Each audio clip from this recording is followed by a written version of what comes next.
जैसा कि हमने कल के व्लॉग में बताया था कि इमरान खान का आज भी केस नहीं सुना जाएगा, क्योंकि हमें रिपोर्टेड ज़राए से पता था कि वो आज भी केस नहीं सुनेंगे और मंडे तक उसको मुलतवी कर दिया गया और मंडे वाले दिन इनका कोई और नया सोचा होगा आमिर फ़ारूक साहब की तबीयत के बारे में या किसी और तरह से।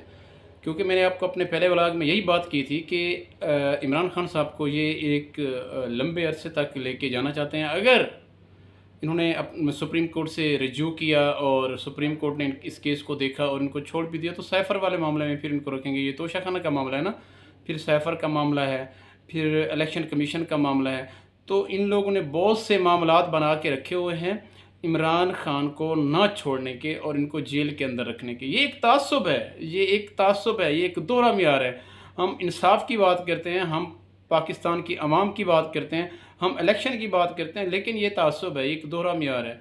और सिर्फ ये चाहते हैं ये लोग कि अवाम सड़कों पे निकले और जो पुरअमन प्रोटेस्ट करते हैं उसके अलावा अवाम कुछ और करे, ये इनकी ये तवक्कुआत हैं। लेकिन अवाम को बिल्कुल ये ओछे हथकंडों पे ख़ुद मजबूर कर रहे हैं और जो भी अरबाब इख्तियार हैं ये फिर बाद में ख़ुद ही इसके ज़िम्मेदार होंगे। अगर अवाम ने कोई ऐसा काम किया तो फिर ये अपने ख़ुद ज़िम्मेदार होंगे। कभी इन पे तो कोई एक्ट नहीं लगता। आप देखें इनके ऊपर कोई एक्ट लगा हो, इनको कभी सज़ाएँ हुई हो, कभी इनका ट्रायल आया हो, तो बस बंदा क्या कह सकता है कि ऐसे मामलात और ऐसे हालात पाकिस्तान में क्रिएट किए गए हैं कि दुनिया हम पे हँसती है।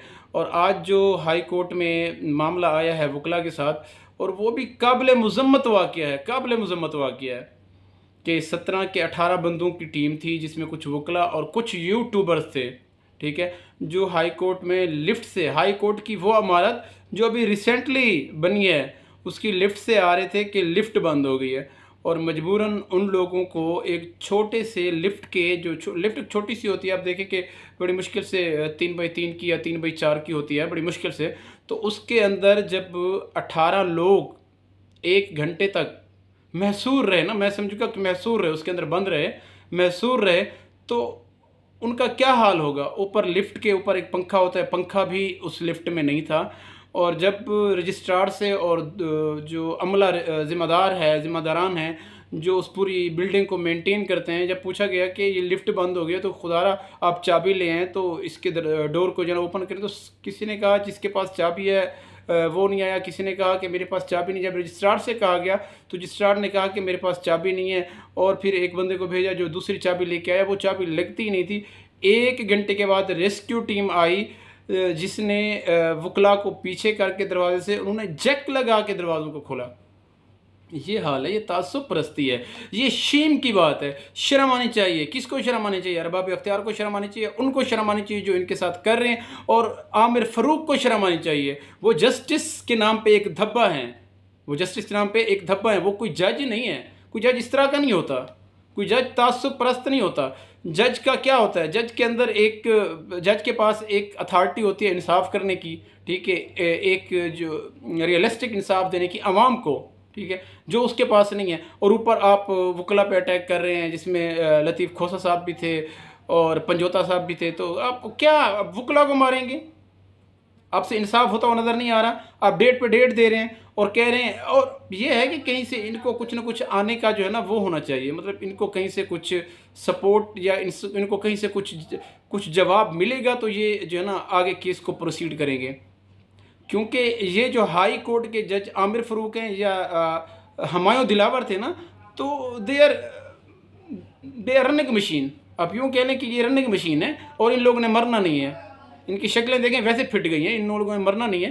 भाई आवाम आपसे इंसाफ मांगती है, आवाम का इंसाफ दें। आप आवाम को इंसाफ क्यों नहीं दे रहे हैं? आवाम ने आपका क्या बिगाड़ा है? आप आवाम के टैक्स के पैसों से तनख्वाह लेते हैं, आपको जो मराद दिए जाते हैं वो आवाम के पैसे से दिए जाते हैं, आपकी बिजलियाँ फ्री होती हैं, आपको शर्म आनी चाहिए। आप आवाम के खून में नहाते हैं और फिर आवाम पे जुल्म करते हैं। ये पाकिस्तान की तारीख में पहली बार ऐसा हो रहा है। वकला पे अटैक हो रहे हैं। जो सुप्रीम कोर्ट है वो भी आपको जो है ना इंसाफ देने से कासिर है, और जो आपके हाई कोर्ट्स हैं वो भी आपको जो है ना इंसाफ देने से कासिर हैं। अब बताएं कि जब सुप्रीम कोर्ट ने कहा कि आप इस मामले को हल करें तो क्यों नहीं हो रहा मामला हल? मतलब किससे जवाब मांगे? सुप्रीम कोर्ट भी चुप, हाई कोर्ट जवाब नहीं दे रही, मामले को कल तक मुलतवी कर दिया गया और फिर मंडे तक मुलतवी कर दिया गया। अब फिर मंडे कोई नया सोचा होगा। मेरे भाई आपको स्टैंड लेना पड़ेगा, इस अवाम को भी स्टैंड लेना पड़ेगा इन चोरों के खिलाफ, जो भी चोर है। मैं किसी एक जमात की बात नहीं कर रहा, मैं किसी एक इदारे की बात नहीं कर रहा, मैं किसी एक शख्स की बात नहीं कर रहा, मैं बात कर रहा हूँ जो भी चोर है, उस चोर के खिलाफ अवाम को स्टैंड लेना पड़ेगा, अवाम को एक्शन लेना पड़ेगा।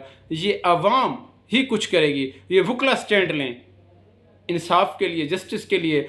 इन अदालतों में दोबारा से कोई इंसाफ का निज़ाम जब तक रह नहीं आएगा तब तक पाकिस्तान में बहरान, कहली, बदअमनी का ये जो रुझान है ये बढ़ता जाएगा, कम नहीं होगा। तो मेरी रिक्वेस्ट है अरबाब इख्तियार से और उन लोगों से जो हुकूमत चला रहे हैं और उस प्राइम मिनिस्टर से जो डमी आगे बैठी हुई है, मेरी इनसे रिक्वेस्ट है कि आप इंसाफ का बोलबाला करें, अल्लाह की तरफ रुजू करें, आप अपने गुनाहों की माफ़ी मांगें और आप अवाम को इंसाफ दें ताकि अल्लाह आप पे मेहरबान हो। वरना मैं वही बात करता हूँ कि मरना अकेले ने है और कब्र में अकेले ने जाना है। पाकिस्तान जिंदाबाद।